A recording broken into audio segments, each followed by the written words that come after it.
What is going on? Welcome back to another episode of the Wired Sound podcast. Today I have a guest. I'm super excited that we could get him on because he's an absolute legend in the scene in Miami and just been touring all around and absolutely crushing it. We have Mednas. How are you, man? Good, man. How are you? I'm good. Yeah, just I know we were just talking about the last time I saw you. I think it was EDC, like 23, 20. We were just trying to figure out the year. Yeah, I think it was 2 years ago because I didn't play last year. Okay. So, yeah, I think it was 2 years ago. Yeah, backstage at the with the Corona Beach stage. RIP, I think they got rid of that. It was fun. Yeah, so how you been? What have you been up to, Good, man? I mean, music, producing, and touring. Same old cycle. Yeah. Okay. I mean, it's been. I'm trying, like I told you, I've been trying like to rebrand myself and like change like a little bit the direction. Yeah. So that's what I've been doing and focusing on like the new Rebrand. direction. Okay. Yeah. Can you tell people a little bit about yourself, like what you've been doing and when you started DJing, kind of your journey as a DJ? Well, I mean, it's a long journey. So before that, I mean, I'm from Morocco, so I moved. So I was in Spain. I was in Madrid. Okay. I did my studies in Madrid, and then I was DJing at the same time. And then my career started picking up in Spain. Then I moved here in Miami, and then I started being resident in several clubs, like major clubs. Sick. And like with my production, like helped me push forward. So I signed with labels like Size, Axstone. Big ones. I know. I love Spinning, Armada. And recently I did a collab with Afrojack and Gregor Salto. Yeah. Okay. For their new project called Afro Salto. Okay. It's like more like Afro house thing. When was that released? The release was in January. Okay. Early first week of January. And and now like I have another one coming on Hugo's label. Love it. Make the girls dance. Yeah, I love it. So that I'm working on that and like trying to focus on more releases. What style is that one coming on It's Hugo's more like label? House.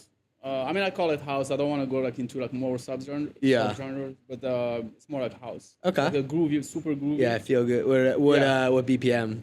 It's like 120. This one is 123, but like all my production are between 124, 125. Yeah, I mean, so what are your thoughts on the speeding up trend in dance music? I feel like it's getting faster. Yeah. I mean, like sometimes it gets like like I see like some tracks like 130. Yeah, like the Notion remix is like 138 or something. I mean, depends where you play, and it depends how you like. Like if you want to play like more lazy groove, like 124 is good. 125 is like perfect. If you want like more techy and like more like minimal tech and stuff, is like 128, 130. Okay. It all depends how like what style you want to play and how you like to play. Yeah. So now, when because you've played a lot of support sets for some like legends, do you build the room with that way? Do you start slower? I'll move. And then move up the BPM ranking? I mean, I can start. It depends on the night. Yeah, that BPM. What I do sometimes is like I pick it up and then I move it back until before he goes. Yeah. Down. So you think the BPM kind of controls the energy in general? Yeah, I mean it helps because it's like the BPM like controls the movement of the the drums and the bass. So like, it has a different feeling if you play faster or lower. Yeah. So like you feel like for a lazy groove, it's good to be at a lower BPM. Yeah. Okay. And if you want like more energetic, when the room is like filling up, you start at the lower BPM. Yeah, I've done a lot of support sets. I've always played around with that, like how my BPMs are building. Yeah. But it's similar to what you said. I kind of build it up and then I'll drop it back down if I'm supporting for someone else. Yeah. To make sure to bring the energy a little bit lower before they hop on. They don't, It's always good to like readjust. Yeah, I get pissed off with that. So you've seen a lot of DJs play. Is there any that like really stick out in your mind as like, wow, that was an unbelievable, like one of the best sets I've ever heard? And I mean, there are DJs, or you have like two types of DJs. There's like technical DJs, where they're more technical. Like have, like Eric Morillo, Steve Angelo, like these guys, like they're more like technical. So you see, there's like a lot of movement in the decks, and there's DJs that are like more into like the the journey, they build. Yeah. There's some technique behind it, but it's like Marco Caro, there's like a loop going on, like he plays other tracks and there's always the loop is going the constant. Yeah. So like there's different styles of mixing. So I mean every DJ has their own like expertise. And certain. What would you consider yours to be?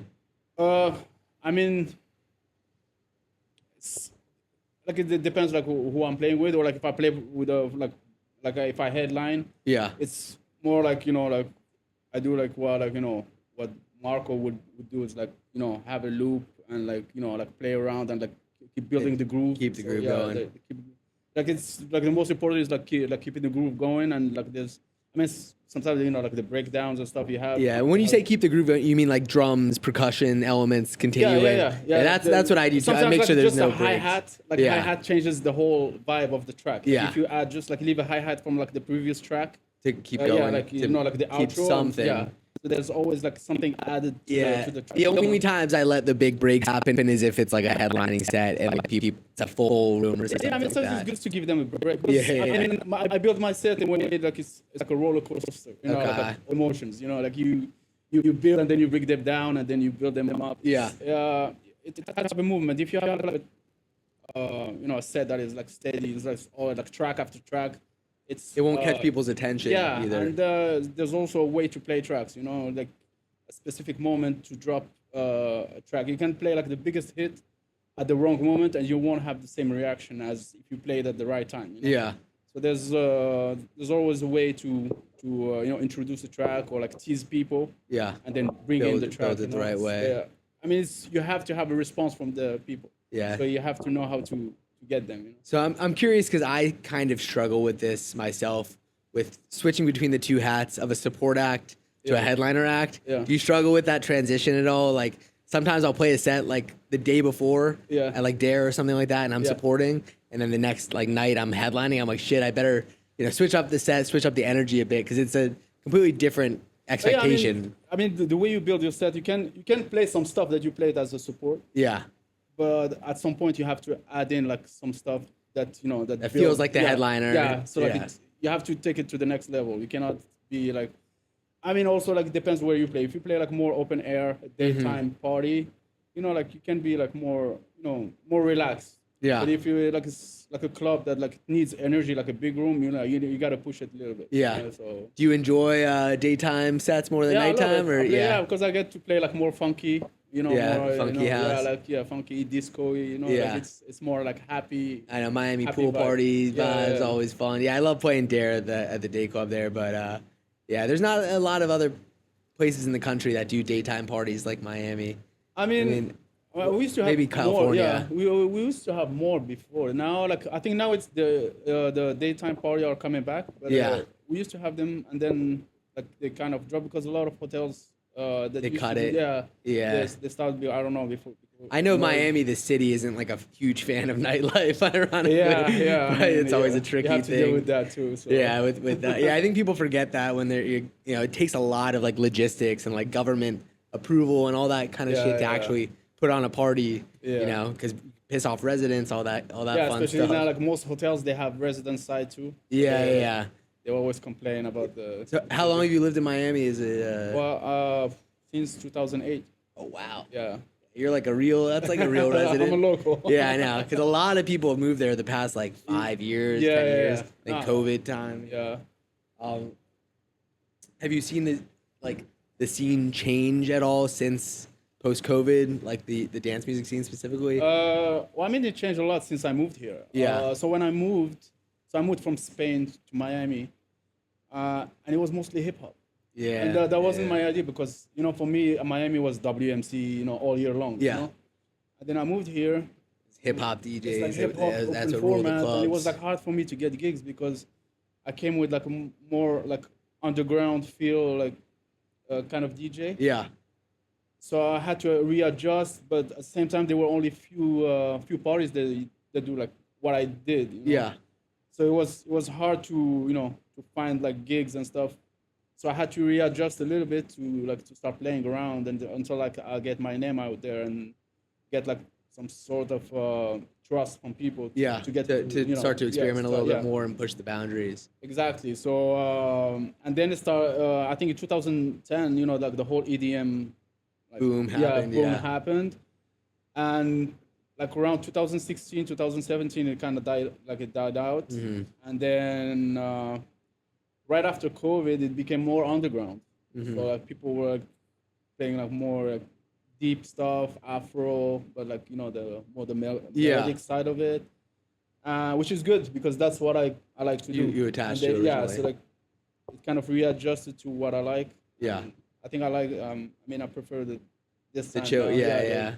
Okay, I love it. More underground. Yeah, it's crazy that you've seen Miami change in such a big way, and kind of. It's I'd say it's very impressive that you stuck to your gut and your sound as well, because that's hard. Like when everyone else is pushing something else, to be like, nah, this is what's the right. Well, I try not to follow. Yeah, I try not to follow the trends because I've been doing this for quite a long time, so I see it always, there's always a trend, there's always a sound that picks up, but it always comes back to like a house. So it always goes away and then comes back to the same. So if you stay true to your sound, the way you do it always come back to you. So it's and not chase a trend or something. Exactly. So it's better to focus on your sound, because even though like the trend went far from your sound, it's gonna come back. But if you focus on it and become the best at it, when it's gonna come back, you're gonna be like so strong and you're gonna be ready to. You're at the top of it already. At the top of the game. Yeah, I agree with that completely, because I think a lot of DJs and up and coming producers, they get caught in like, the disco line sound or whatever the relevant track is at the time. Or I got to make something like that, and then you find yourself in this cycle of just trying to. If you start jumping from trend to trend, you're gonna lose it. You'll never make it. Yeah, hard for people to attach to you as an artist. So you have to stick to one sound and just become the best at it. Yeah, I agree. I always I struggle with a little bit with this as an artist, because I like making, I guess, melodic-y house and then bass house, which are kind of two different ends for me of the as a producer, I like to make every day. I sit down in the studio and I was like, I start working on something and then it takes me to some direction. Completely different direction. And I was like, I like to do that, but sometimes you have to discipline yourself to stick to your sound. Yeah, the cool thing it's hard for me to tell, but I've had a few people tell me like, no, I could tell it was a Landis track still. It still had a signature sound. So I was like, all right, well. You have your signature in it. Like the way you work your drums or something. Yeah, exactly. It could be a vocal chop or something like that. People will recognize it. Yeah, I'm very vocal heavy. I love good lyrics and everything like that. Yeah, so. Vocals are good. That's what I'm trying to do, like more like the club stuff. Yeah. And then the streaming part is still like in between the club and the streaming. Yeah. But it's it's good to have like some vocal tracks. Yeah. So do you think it's harder for an artist to break out without big vocals? Like, because I feel like all the hit tracks in dance world. I mean, I guess maybe some Mal P or someone was like massive and with minimal vocals, but a lot of the big ones. It's harder to break with an instrumental than with a vocal. Vocal. Even people it's because it's more accessible to people to sing along and to sing along, and not only that, but the people who are not into electronic music, they at least can relate to it. Relate to vocal, like stick to the vocal, and then the rhythm comes after. Yeah. Some people use the vocal as another instrument. So like either the chops vocal, or the instrumental part. So it's better to have both, so you can, access different versions. I don't think people really know that. Like 15 years ago, dance world vocals were very minimal. Like there was not. I mean, it was still vocal tracks coming out, but a lot of the big dance music tracks, they were just like a great instrumental. Before when I started, they were like the tracks were like 10 minutes. Yeah. Like 8 to 10 minutes. So now tracks are like 4 minutes, even like they get shorter, 30 seconds. so it's you can the TikTokification. Exactly. Music. I mean, it started like with the iTunes thing, because you could scan through tracks quickly, and before you had cassettes or like CDs, so you had to I was listening in the car to an old Mark Knight Funk Agenda track. Yeah. Trying to think, it's like do you know what track it is? It's like the Red. Red Face. Yeah, with no vocals. Saxo. Yeah. Such a good track. Yeah. But just the sax and like no vocals, and it had like still has like 30 million streams or something, which I'm like for. Yeah, I mean it's like that's like a classic. But that's what it used to be like. Like a lot of the big tracks were like that. So it's very rare. I mean, it's rare to break through with the with the instrumental. Yeah. But like if it's a good one. Yeah, that's what it takes you to the next level. Yeah. I've been also seeing like this conversation kind of sparking online that a lot of DJs they're checking out all these remixes, and I my thought always changes on this, but pretty much that remixes are not the ones that are really going to get you the fans. Like you really need your original music to shine through. Remixes can get you so far. I mean, it's good to get your name out there. Yeah, because people need to get used to see your name around. You know, it's always good. But also you can break. You know, like Nicky Romero, he broke through with the remix of Flash. Oh yeah, he did. So I mean, Alesso too. It was the pressure. Yeah. So it was a remix. Okay, so yeah, I just don't know if it's changed because so many people are chasing remixes. It all now. depends of how you. I mean, you can do like a bootleg and then you play it, and then the artist who made it, like the original track, hears it and is like, oh, let's release it as a as a remix. Yeah. And then that makes your name, gets you more opportunity. A level up. Yeah. And also like it's the labels trust you more if they see, oh, this guy did a remix for this guy. Okay, let's sign his track. Yeah. Yeah, no, I think it's a great like starting tool, but at some point, the artists that I see always shining through to like the next level, it's on their original. Yeah, I mean, you cannot rely on remixes forever. You have to do some originals, or else you don't have a foundation to really build on.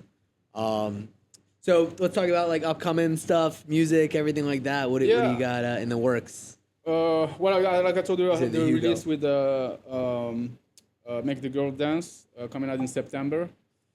And I'm trying to line up a couple of tracks, so I use that momentum to keep releasing. So I'm trying to have like at least every 2 months release something. Yeah. So yeah, it's like I keep that consistency. Yeah, consistency. Because sometimes you get caught up with stuff, like touring, playing gigs and stuff, and you just. It's hard to keep up with music. And I cannot really produce on the road. Yeah. So I love it. I don't know why. That's honestly where I get some of my best ideas. I need my space. Like I have my all my stuff. Yeah, so I get semi-depressed in the studio alone. Yeah. I think I need like outside stimulation. I mean, I can start ideas, but I cannot finish a track. Proper and mix and master. So like in the plane, I make a couple of ideas. I was like, okay, let me finish it when I get home. Yeah. So like I work on that, but like I cannot make like full track. Yeah, to get it through. Where are you traveling to? Where some of the places you've been playing? So recently, I was in Europe. I played in Vienna. I played Munich. Sick. And then I played Dubai.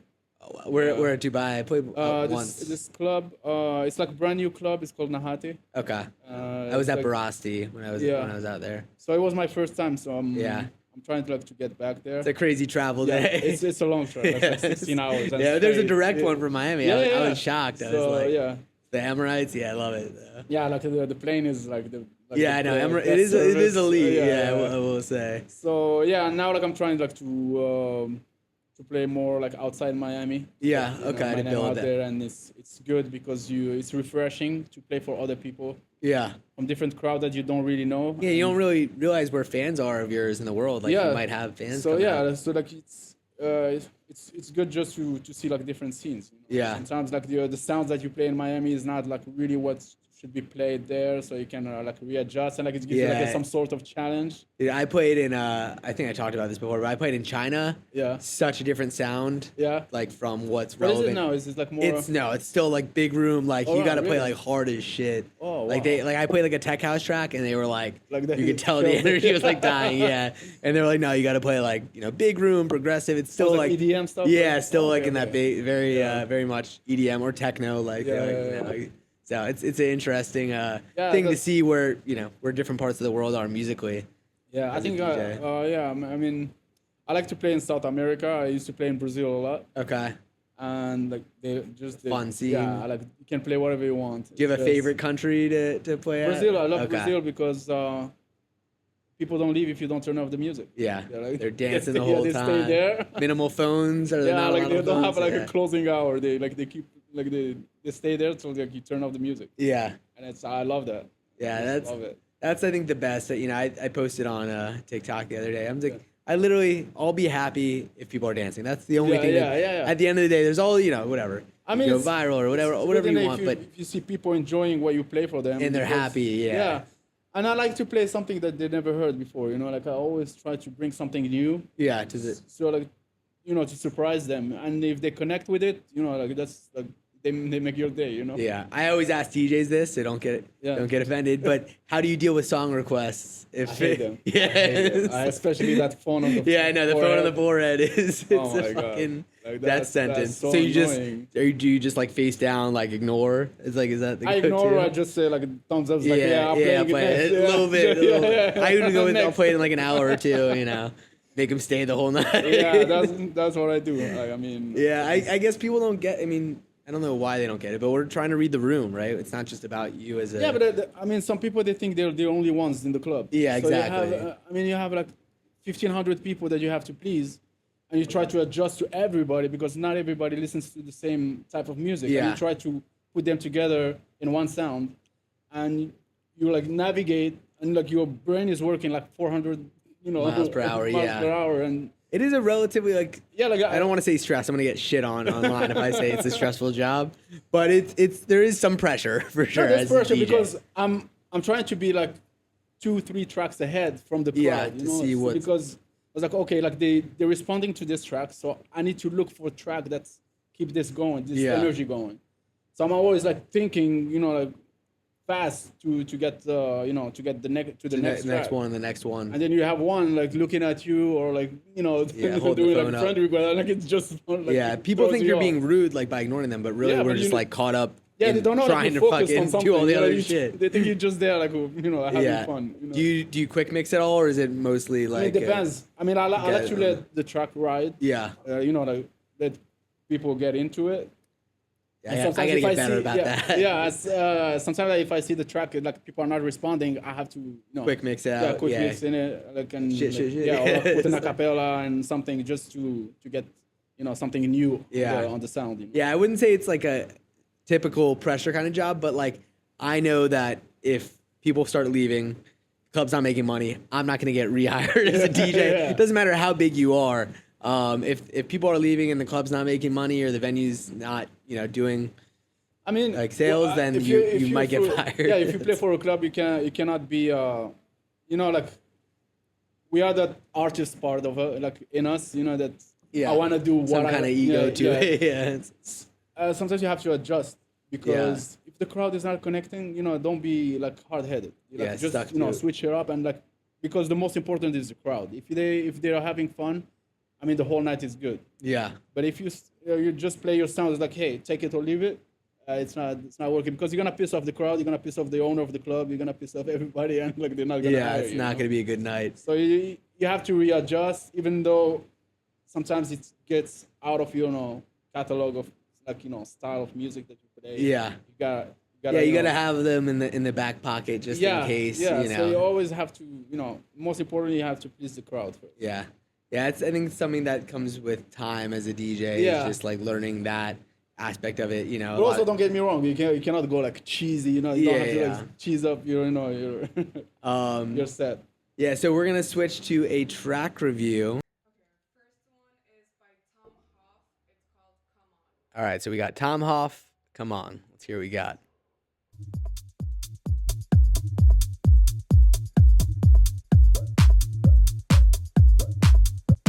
Intro. You turn it up a little bit. Is that loud?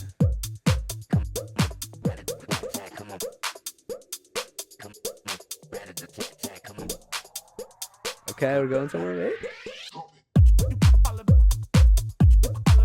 It's hard to hear the low end.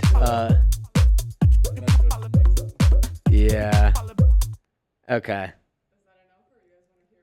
Go to the second drop real quick, or fast forward a little bit.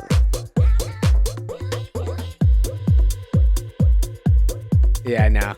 I'll let Mednas go first if you wanna take a stab. I think it needs a little bit more movement, and like add stuff. So like Percussion. yeah, what I like to do is always add something. So there's always something new coming in, like every 8 bars or Like 8 15 bars, seconds. yeah. Yeah. Yeah, I think it just sounds like you have one lead sound going the whole time too, so that's not gonna cut it. It's hard to hear the low end on the computer speakers, obviously, but you should be producing to make sure that your low end cuts through on computer speakers as well, because a lot of people listen that way. But yeah, not a huge fan. I mean, maybe some nice groove elements in there, but I'm gonna go with a 5 out of 10. 5 out of 10. All right. All right. On to the next one. We have God Gave Me Feet for Dancing, and it's a mix this time. It's by Santero. God Gave Me Feet for Dancing remix by Santero. All right, let's hear it.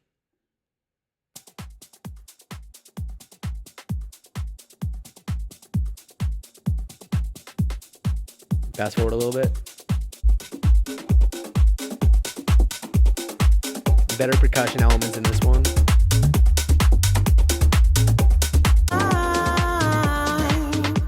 To get me started. Something to get me started. Yeah. Got to get me started. In the house tonight. That was a quick transition. Yeah, I was expecting another chord. Yeah. For the... Okay. Yeah, it was a quick transition from the break. It sounds like you have some good elements in there. The break and the vocal and the chords sound like they can work together. Definitely need a little bit of a breather between the break and the drop, or some kind of build up to get there, in my opinion. I would say also the kick drum sounds like it's not cutting through too well in the mix. Mednas, Yeah, I think the arrangement, like you said, should work more the arrangement and make give like more tease before the drop, because like the transition was rough. Yeah. Here, go to the second break. Second breakdown. Yeah. For dancing.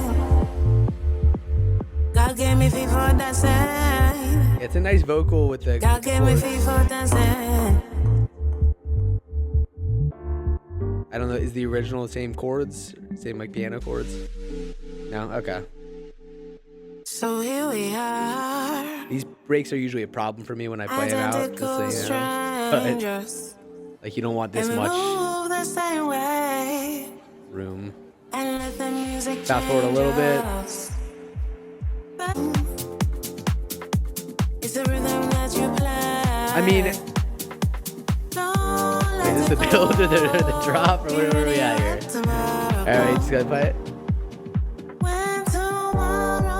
So that's a problem though, the structure. Oh wait, we're building up again. But that felt like a mini drop almost.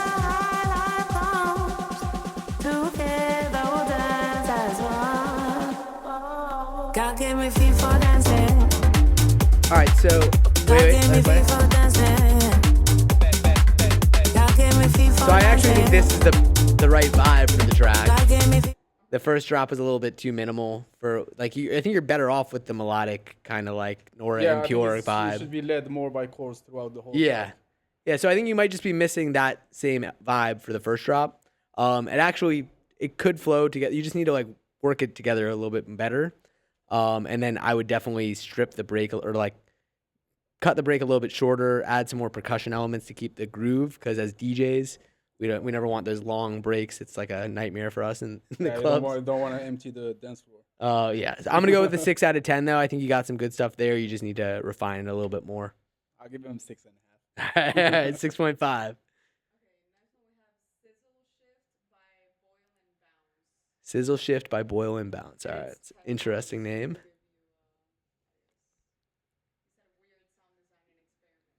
What's up? It's Flajay Johnson. I'm here to introduce And we got the Powerade ad. Extra Sour, the most Gotta electric get way the to stay SoundCloud Pro, hydrated. Go Alexia. full extra with peach pucker, Alright, grape shocker, and cherry We'll kicker. cut this. Powerade Extra Sour is a summer exclusive, so grab one today. All right, let's see what we got.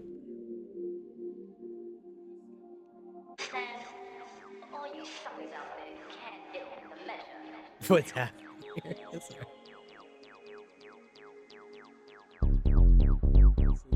Is it okay?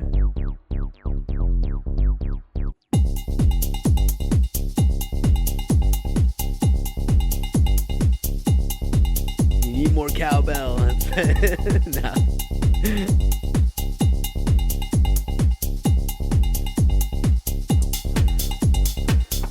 Not a bad bass line, not bad percussion. I hate the cowbell, personally.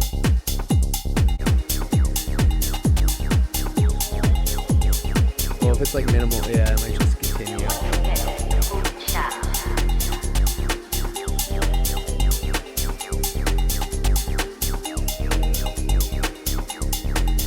lack of progression. Okay, wait.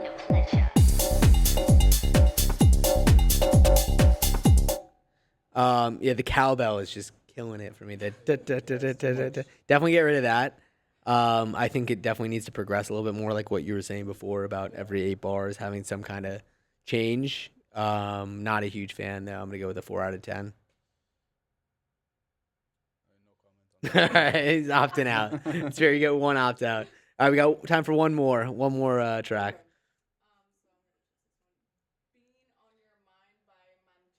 Being on Your Mind by Manche. Being on Your Mind. I got what you mean there. All right.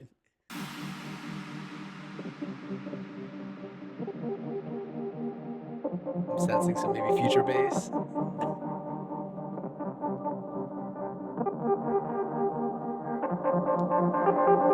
A little closer, come here, don't be shy. Spice vocal. I wanna take up your time.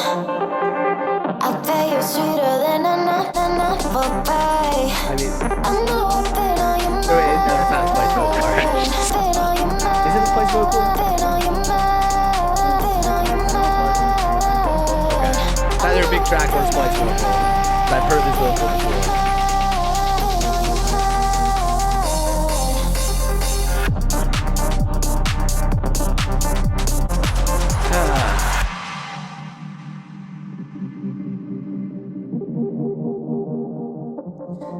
I mean, it sounds like some of you are just like throwing a bunch of samples together and calling it music. Because honestly, you know, A little closer, come here. it's not sounding like cohesive currently.